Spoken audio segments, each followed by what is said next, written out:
안녕하세요. 우리는 이미 알고 있다 쓰라TV입니다. 어제는 우파 시민들이 구리시 선관위에서 투표 분류기의 증거인멸을 막기 위해서 밤을 새시며 복도에 앉아서 나라를 지켰고, 오늘은 다시 민경욱 의원이 세상이 뒤집힐 만한 정말 어마무시한 부정선거 증거를 제시하여 우리나라 자유대한민국을 지키는 모습이 한편의 드라마를 보는 듯한 느낌에 너무나도 감동적이었는데요. 여러분께서도 같은 마음이셨으리라 생각이 됩니다. 분명한 건 선거 조작이 아니더라도 이렇게 수없이 많은 이상한 점들이 있음에도 불구하고 조작이 아니면 깔끔하게 조작이라고 말하는 사람들에게 그 의혹을 풀어주면 간단한 일을 왜 이렇게 몰래 모여서 늦게까지 문을 걸어 잠근 채 일을 하고 또 국민 몰래 투표기를 옮기고 또 감추려고 하는 걸까요? 아무리 우리나라가 자와 우로 정치 신념이 다르다고 해서 서로 적은 아니지 않습니까? 가뜩이나 나라가 위아래로 남과 북으로 갈려 있는데 또 남을 양쪽으로 나누려 하는 의도는 무엇인지 정말 그들의 속을 이해할 수가 없습니다. 이런 와중에 오늘 발표된 북한 공산당으로 추정되는 해커의 메시지는 바로 무엇이었을까요? Follow the party. 저는 처음에 파티라길래 어디서 무슨 파티를 하다 걸린 건가? 뭐 이런 얘기를 하는 건가? 이런 생각을 했는데 점점 그 의미를 파헤칠수록 정말 놀랍고 섬뜩한 비밀이 있었다는 것을 알아버렸습니다. 그럼 지금부터 북한 해커의 메시지인 Follow the party, 그리고 또 지난 9월 중국 공산당의 중앙당교와 협약을 맺으러 떠난 양정철과 그와 함께 간 더불어민주당 의원 박정, 그리고 그들이 과연 배운 것은 무엇인지, 또 공산당과 협약을 맺을 게 무엇이 있는지 본격적으로 파헤치겠습니다. 방송에 앞서 아직 쓰라TV 구독자가 아니신 분은 구독, 좋아요, 알림 설정까지 꼭 부탁드리겠습니다. 지상파와 종편 모든 방송이 거의 통제된 상황에서 유튜브로나마 여러분들께 나라의 실정을 최선을 다해서 알려드리는 모든 우파TV 여러분들을 위해 많은 응원 부탁드리겠습니다. 자, 그럼 오늘 민경욱 의원이 기자회견을 한 내용 중 가장 핵 이슈가 되는 것은 무엇일까요? 바로 Follow the party, 북한 공산당 소행으로 생각되는 해커의 메시지였습니다. 그럼 그것은 무엇을 의미할까요? 바로 화가가 마치 그림을 다 그린 후 남기는 자신의 호, 그런 걸까요?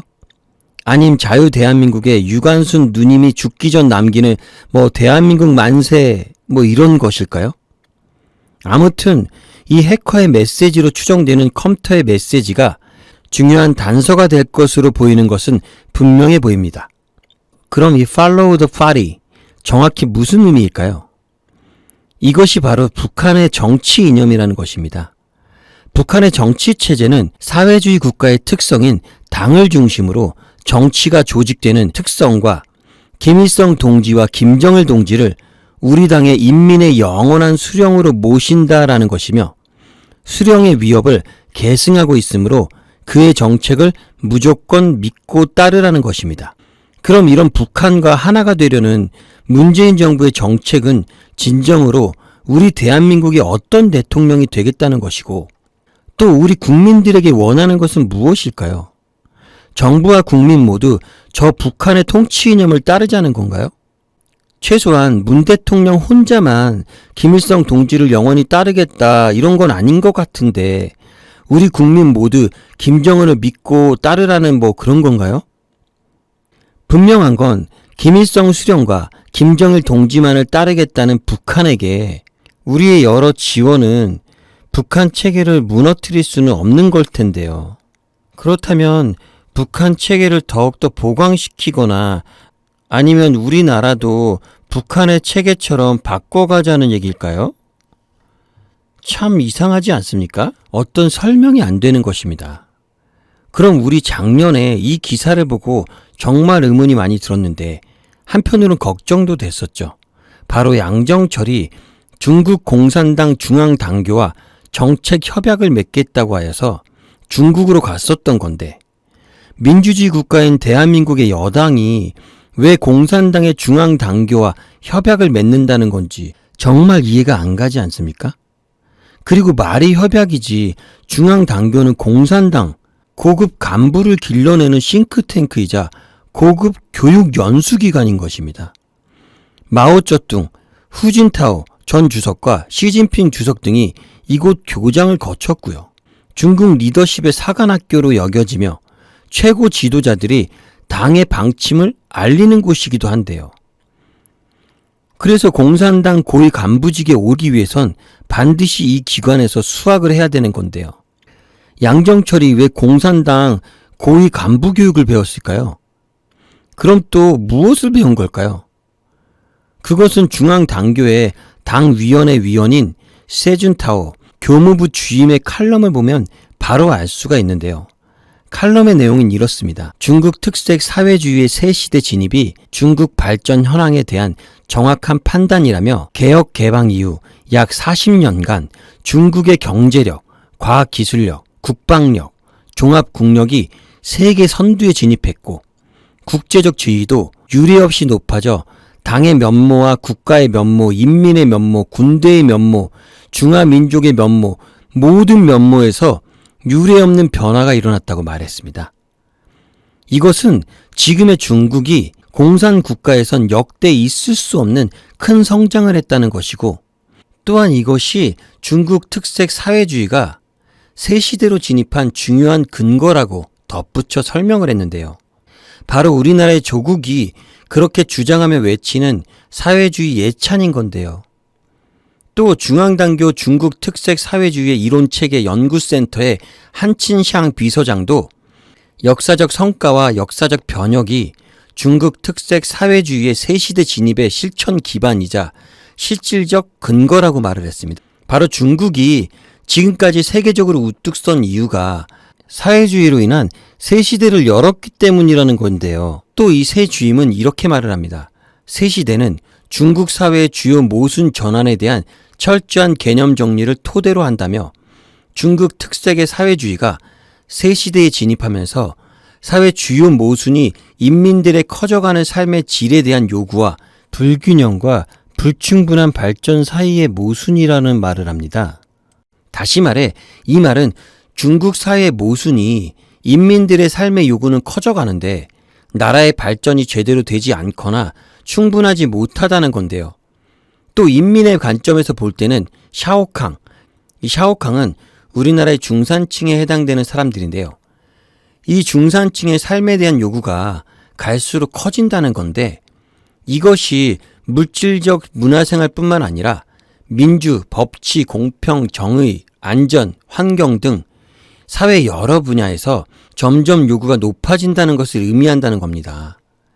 그래서 국가 발전 현황면에서 발전의 불균형과 불충분 문제가 여전히 존재할 때는 인민들의 커져가는 삶의 질에 대한 요구를 만족시키기 어렵다며 이러한 인식을 통해 우리가 전면적이고 균형적인 발전에 더욱 힘을 써 인민들의 삶에 대한 요구를 한층 채워줄 수 있다고 말을 하는 것입니다. 그래서 결론은 사회주의만이 강대한 생명력을 뿜어낼 수 있다는 말을 합니다. 그렇습니다. 양정철이 배워온 것이 바로 이 사회주의 국가를 만들기 위한 교육이었던 것입니다. 전 법무부 장관 있죠. 한달 장관, 조국. 이 조국이 그렇게 주장했던 사회주의 국가, 그것을 이루기 위한 교육, 그것을 배워온 것입니다. 그런데 이 교육이 상당히 심각합니다. 이 교육이 어떤 교육이냐면요. 바로 그 대표적인 교육이 엘리트 교육인 것입니다. 2017년 조선일보에서 중앙당교 교수의 책에 관한 내용이 있었는데요. 그 책의 내용은 이런 것입니다.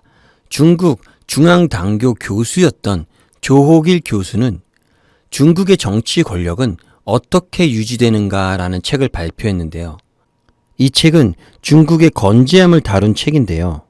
바로 중국의 정치 권력의 유지 비결? 이런 내용이라고 해야 될까요? 암튼 중앙당교는 중국 공산당의 고위 간부를 교육하는 기관이라고 말씀드렸다시피 이 조호길 교수는 25년간 중앙당교에 재직하면서 중국 공산당의 정치 철학과 운영 시스템을 현장에서 목격하고 재생산했다고 합니다. 그런데 이 책의 부록으로 포함된 조 전 교수와 우리나라 이광재 전 강원도 지사와의 인터뷰가 있었는데요. 이 내용이 아주 충격적입니다. 그중 이런 질문과 대답이 있습니다. 중국의 엘리트 정치와 대중민주주의의 장단점은 무엇인가? 라는 질문이었는데요. 그러니까 다시 말해 중국의 엘리트 정치와 지금 우리나라의 민주주의의 장단점은 무엇이라고 생각하는가? 이런 질문이었던 건데요. 중국은 공산당 일당 독재, 소위 엘리트 독재 아닙니까? 반면 우리가 받아들인 서구 민주주의는 선거가 중심이죠. 평범한 사람도 지도자가 될 수 있다는 대중민주주의. 그것이 우리의 민주주의 아닙니까? 하지만 조호길의 답변은 아주 문제적이었습니다. 이 교수는 이렇게 말을 합니다. 중요한 사실을 하나 짚고 넘어가자면 대중은 이성적이지가 않다. 그래서 대중이 이성적이라면 그들이 곧 엘리트이지 대중일 수가 없다. 대중이란 엘리트를 따라갈 수밖에 없는 존재다. 이 말은 엘리트가 될 수 있는 사람은 따로 있고 일반 대중이 되는 사람은 따로 있다는 것입니다. 또 일반 대중들은 엘리트를 따라야 한다는 것입니다. 물론 엘리트는 대중을 떠나서는 아무런 의미도 없고 존재할 수도 없다라고도 하지만 궁극적으로는 차별이 엄청나게 명확한 세계관인 것입니다. 정보의 비대칭성으로 인해 대중이 엘리트를 직접 선발할 수 없다는 거죠. 한마디로 다시 말해서 엘리트는 그만큼 사회적 지위와 정보와 지식이 많기 때문에 일반 사람들은 정보의 비대칭성으로 인해서 한마디로 일반 사람들은 정보가 부족하기 때문에 엘리트들을 뽑을 수 없다는 것입니다. 따라서 일반 국민들이 사회적 지위가 높은 직위를 선발할 수 없다는 거죠. 그러면서 진시황 이후 2000년 전통의 중국 과거제와 관료제 시스템을 근거로 얘기를 들었습니다. 호의적으로 생각하면 플라톤식의 철인 정치의 관점이지만 우리가 늘 생각하는 입장에서 본다면 심상정이 전에 비례대표 연동제가 어떤 거냐고 물었을 때 국민은 알 필요가 없다라고 했던 거 기억나시죠? 바로 국민을 괴돼지 취급한다. 그 얘기인 것입니다. 그건 엘리트인 우리만 알면 되는 거지 일반 국민들인 너희가 이런 것까지는 알 필요가 없다. 이런 얘기와 같은 겁니다. 정말 소름 돋지 않습니까? 여기서 더 진짜 궁금한 대목의 질문이 나옵니다. 그럼 과연 일당 독재인 중국의 공산당과 다원적 서구 정당은 어디가 더 우월하고 효율적인가? 라는 질문에 교수는 이렇게 말을 합니다. 물론 내부자의 시선이지만 예전 소비에트 사회주의와는 다르게 중국의 당 국가는 체제가 지금까지 성공적으로 유지되고 있는 걸 보면 그 답이 있다고 말을 합니다. 결국 중앙당교의 정치 교육의 본 핵심은 선거는 국민이 뽑을 자격이 없다는 것이고 선거는 엘리트들이 그러니까 쉽게 말해 정부 여당의 집권당이 그 엘리트를 뽑는 것이라고 그것이 당연한 권리라고 하는 것입니다. 그래야 국민이 원하는 나라를 발전시킬 수 있다는 것이고 또 개돼지 같은 국민들에게 떡 하나라도 더 줄 수 있다는 이론인 것입니다. 그런데도 불구하고 이것을 배우고 이것을 실천하려는 것이 바로 이 정부와 민주당의 계획인 것입니다. 지난 2017년 추미애 민주당 대표 시절에 이런 말을 했습니다. 토지의 국유화라는 말. 지금까지 개인의 소유였던 토지를 나라의 소유로 전환한다는 것입니다. 근데 바로 이 개념이 중국의 사회주의의 개념인 것입니다. 또 우리나라가 중국의 사회주의로 일찍부터 발을 담그기 시작했다는 증거이기도 한 것입니다. 그래서 그것을 양정철이 교육을 받고 온 것이나 다름이 없는 것이고요. 그럼 최근에 중국과 미국의 무역 전쟁 점점 고조되고 있는 거 여러분들 아시죠? 이 중에서 가장 큰 문제가 중국의 해커들에 대한 문제입니다. 이미 2018년 미국 내 45개 정부 기관을 해킹한 중국 해커들을 기소했던 일이 있었고요. 중국의 해커들은 급속도로 커져나가서 세계의 모든 나라들을 대상으로 해커를 통해서 수없는 군사기밀과 산업기술, 정부 보안 등 거의 모든 분야에서 해커들을 통해 정보를 빼낸다는 겁니다. 그런데 이보다 더한 나라가 바로 북한인 겁니다. 먼저 YTN 보도를 확인해 보겠습니다. 폐쇄적인 북한이 어떻게 해킹 강국이 될 수 있었을까요? 전문가들은 북한이 수학과 과학 경제를 조기에 선발해서 해커로 육성한 결과라고 분석했습니다. 김형근 기자입니다. 북한은 세계에서 인터넷 접속이 가장 어려운 국가 가운데 하나로 꼽히고 있습니다.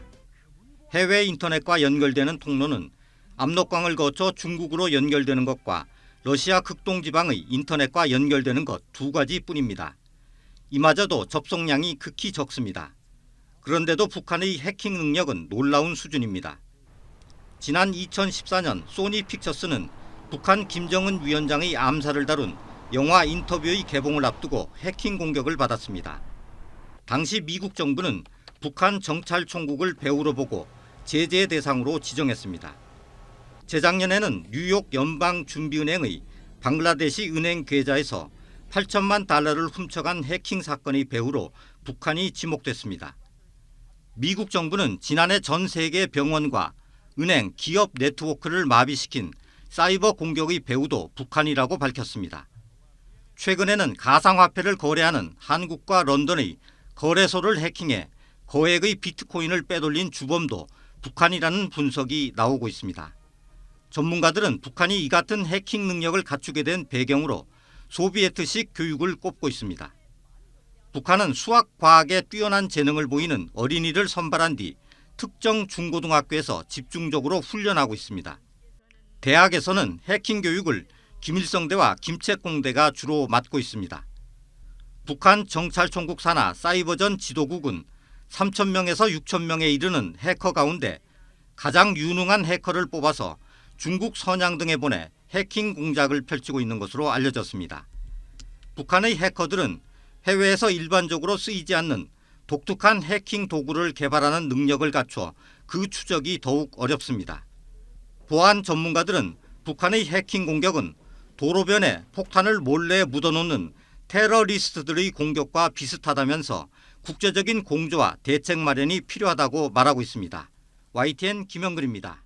네, 뉴스에서 보시다시피 북한은 수학을 잘하는 어린아이들을 선발해서 전문 해커를 만들어 현재도 게임이나 수많은 스팸 메일 등으로 해킹을 할 수 있고 2014년에도 보도에서 나온 것처럼 북한은 세계적으로도 정상급인 수준의 해커들을 보유하고 있어서 오죽하면 중국이 비난을 할 정도였다는 것 아닙니까? 그런데 또 더 충격적인 것이 중국이나 북한의 공산국가는 IT 문화를 통해 해커들을 어려서부터 교육, 양산을 시키고 있다는 건데 그러다 보니 점점 다양하고 조직적인 그룹으로 만들어 전문적인 해커로 키운다는 겁니다. 정말 이상하지 않습니까? 중국이나 북한 이런 나라는 왜 다른 나라에 피해를 주면서 사는 걸까요? 그 이유가 무엇일까요? 바로 앞서 말씀드린 사회주의의 답이 있는 겁니다. 인민들의 요구에 의해서 더 많은 것을 제공하고 먹고 살게 해주어서 인민들에겐 엘리트를 무조건적으로 따르게 만들고 엘리트들은 자신을 따르는 인민들에게 강아지 먹이를 주듯이 수단 방법을 가리지 않고 먹이를 사냥해 오는 것이지요. 또 사냥해 오기 위해서 그 인민들을 개돼지처럼 부리며 일을 시키는 것입니다. 그럼에도 불구하고 스스로를 자부하며 한 걸음 더 나아가 세계의 통치자가 되기 위한 시진핑의 속셈은 무엇일까요? 바로 황제 등극 아닙니까? 미국의 우선주의에 맞선 중국식 세계화. 따라서 코로나를 통해 미국과 멀어진 많은 나라들과 지금도 여러 방면으로 도움을 주며 미국이 아닌 중국과의 세계를 확장하기 위한 정책을 펴고 있고요. 만약에 이것이 무너지게 될 때, 바로 중국이 무너지게 될 때 수많은 나라가 같이 무너지는 결과가 되어 이때 미국을 상대로 함께 싸우기 위한 신종 동맹협약 국가가 저절로 되는 것이죠. 그래서 뗄래야 뗄 수 없는 관계, 또 이런 관계가 되는 것입니다. 그럼 다시 본론으로 들어가서 양정철은 선거를 앞두고 중국으로 가서 배운 것은 무엇이 있을까요? 당연히 선거에 관한 것을 배운 것 아니겠습니까? 물론 이건 합리적인 의심일 뿐이지 아직 단정 지을 수는 없지만 그냥 양정철이 중국에 가서 선거를 배웠다고 가정을 하고 얘기를 해보겠습니다. 이번 선거에서 지난 3월 기사로도 나온 것처럼 민주당이 아주 위기감을 느끼고 있었던 것은 분명한 일이었습니다. 기억나시죠? 임미리 교수가 민주당은 빼고라는 말, 그때 엄청나게 민주당이 위기감을 느끼지 않았습니까? 따라서 이번 선거에서 대표적으로 들고 나온 민주당의 프레임은 문재인 탄핵을 막자였습니다. 이것은 문재인이 탄핵이 되면 우린 다 죽는다. 죽기 살기로 선거를 해야 된다는 것과 같겠죠. 그럼 그 죽기 살기로 선거를 해야 되는 양정철이 중앙당교에서 배운 선거 전략은 무엇일까요? 바로 앞서 말씀드렸던 중앙당교의 지침과도 같은 선거는 국민들이 뽑는 것이 아니다. 이것입니다. 선거는 이성적 판단이 잘 되지 않는 국민들에 의해 나라 일을 하는 사람들을 맡길 수가 없는 것이다. 그래서 엘리트들은 엘리트들이 뽑는 것이다. 충격적인 것입니다. 그럼 여기서 바로 여러분들이 양정철이라면 어떻게 했을까요? 아마 이러지 않았을까요? 그건 알겠다. 선거는 국민이 하지 않는 거라는 건 그 교육의 지침을 알겠는데 지금 우리나라는 선거로 모든 것을 다 한다. 우리나라에는 적용이 될 수 없지 않냐 라며 뭔가 토로를 하지 않았을까요? 그럼 중앙당교에서 어떻게 했을까요? 그 방법을 알려주지 않았을까요? 이건 물론 음모론 같은 얘기일 수도 있지만 그냥 저의 의견입니다. 여러분이 중앙당교 교수라면 어떠시겠어요? 그렇죠. 맞습니다. 뭔가의 방법을 알려주겠죠. 그런데 문제는 중국에서 도와줄 수 있는 것이 있어야 하는 것인데 그것이 뭐 도와줄 게 특별한 방법이 없습니다. 중국이 잘하는 뭐 돈을 많이 투자한다고 될 것도 아니고요. 국민들의 마음을 뺏을 수 있는 것도 아니지 않습니까? 그래서 결론을 내릴 수 있는 것이 바로 그거죠. 중국이나 북한에서 잘하는 그들이 잘하는 거. 바로 해커의 투입 아닙니까? 전문 해커의 투입이 있지 않았을까요? 그렇다면 바로 우리의 선거를 개입한 그 중국 또는 북한의 해커가 오늘 민경욱 의원이 발표한 Follow the Party 이 해커 아닐까요? 중국 해커인지 북한 해커인지 아직 정확히는 알 수 없지만 분명한 건 만약 이것이 사실이라면 공산국가가 우리나라의 선거를 지원했다는 것이고요. 그것은 아마도 우리나라가 사회주의로 전환한다는 어떤 신호가 아닐까요? 그래서 벌써부터 개헌이라는 무서운 시동을 걸고 있는 건 아닌가 하는 생각이 듭니다. 여러분, 앞으로 우리나라는 어떻게 될까요? 앞날이 끔찍합니다. 또 이번 선거 조작이 한두 사람의 해커가 하진 않았을 것 같아요. 조직적인 명령에 의해서만 가능할 수 있는 것입니다. 어떤 한두 사람이 이런 끔찍한 일을 겁도 없이 할 수 있겠습니까? 우리나라 이런 선거 사범이면 거진 사형감 아닌가요? 그리고 우리나라에선 정말 상상할 수 없는 일 아닌가요? 그런데 여러분, 왜 우리가 그들과 친중 친북하는 세력들과 대항하여 끝까지 목소리를 높여야 하는지, 또 우리 자유 대한민국이 공산당 사회주의와 함께할 수 없는 그 이유가 무엇인지 이젠 감이 오시죠? 선거 조작이 단순히 선거 조작 같지가 않은 것이 바로 그 점입니다. 왠지 모르는 나라를 빼앗긴 것만 같은, 또 나라를 빼앗길 것만 같은 오싹한 기분이 든다는 것입니다.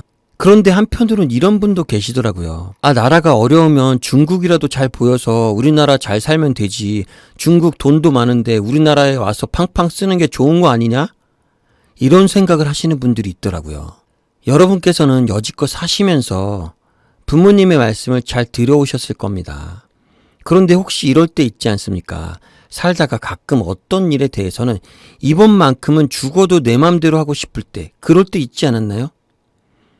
네, 바로 그때가 우리나라가 중국이나 북한 같은 나라가 된다면 평생 단 하루도, 단 한 번도 우리 마음대로 살 수 없다는 겁니다. 정말 소름 돋는 겁니다. 사드로 인해 롯데를 문 닫게 한 것만 보셔도 알 수 있듯이 오직 중국의 속국이 되어 결국 처참히 말을 안 들으면 버려질 것입니다.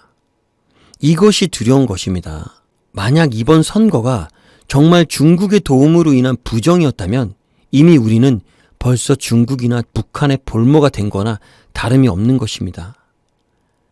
정말 참담하기 끝이 없는 것이고요. 그럼 여기서 그날 양정철이 중국으로 혼자 간 것일까요? 함께한 사람이 있었는데요.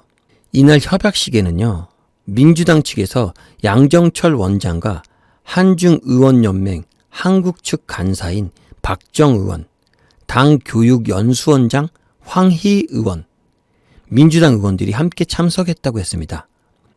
그래서 저는 한국 측 간사로 간 박정 의원은 무엇을 배운 것일까 하고 좀 살펴보았습니다. 그랬더니 나오는 것이 바로 지난 2월 코로나로 국민들이 마스크가 없어 마스크 대란으로 공포를 떨고 있을 때 기억나시죠? 그때 갑자기 중국으로 마스크 300만 장을 보냈다 이런 얘기 들으셨죠?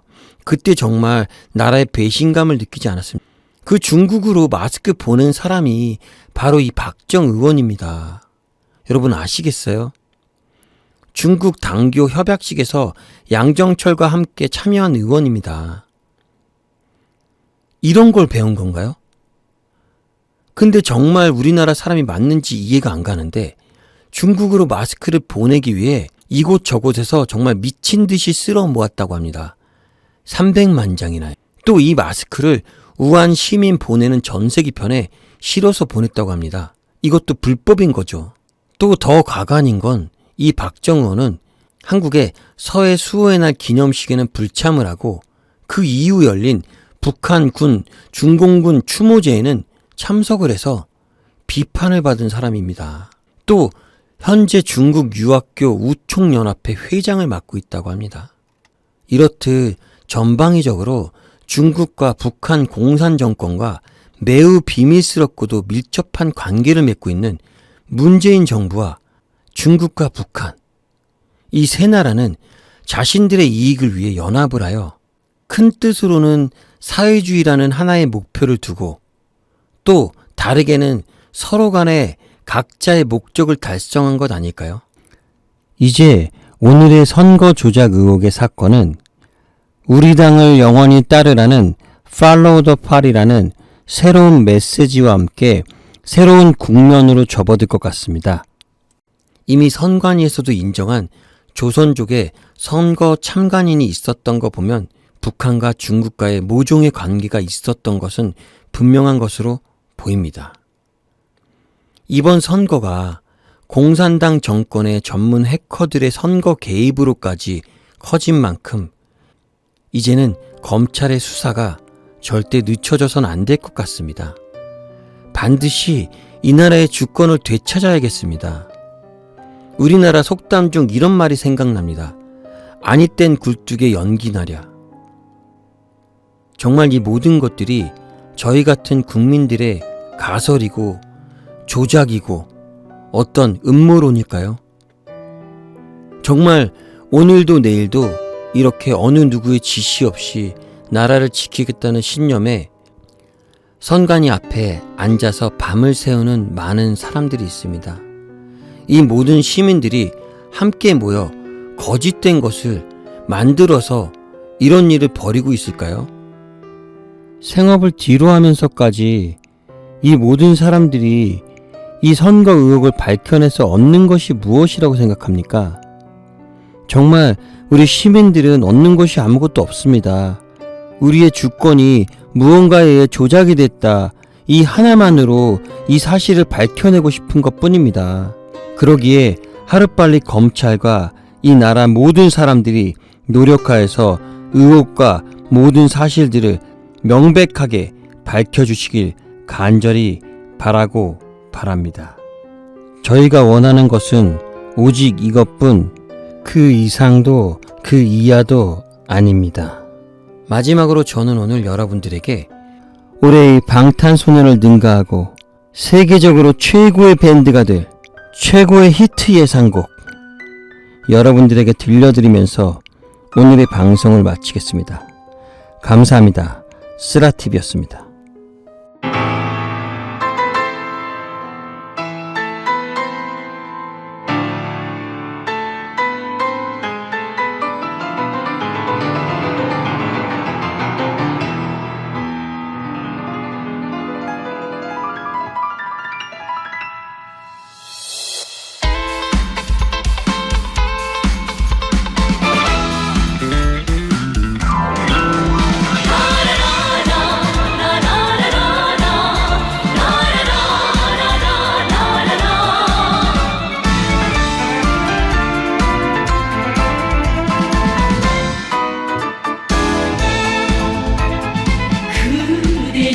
기복에 빛나는 창조의 마치로 얼마나 굳건한 조속을 다져왔던가 일시간결한 소부의 강국이 기둥을 세워 인민의 낙원을 펼쳐준 밤 그 산길 우린 잡고 사네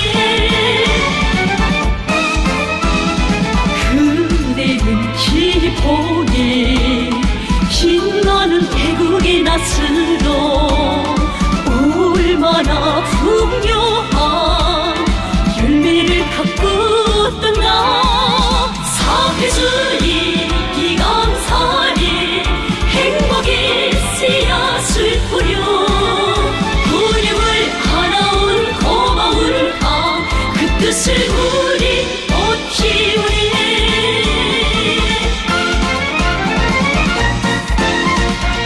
그대는 기복에 빛나는 기지의 붓으로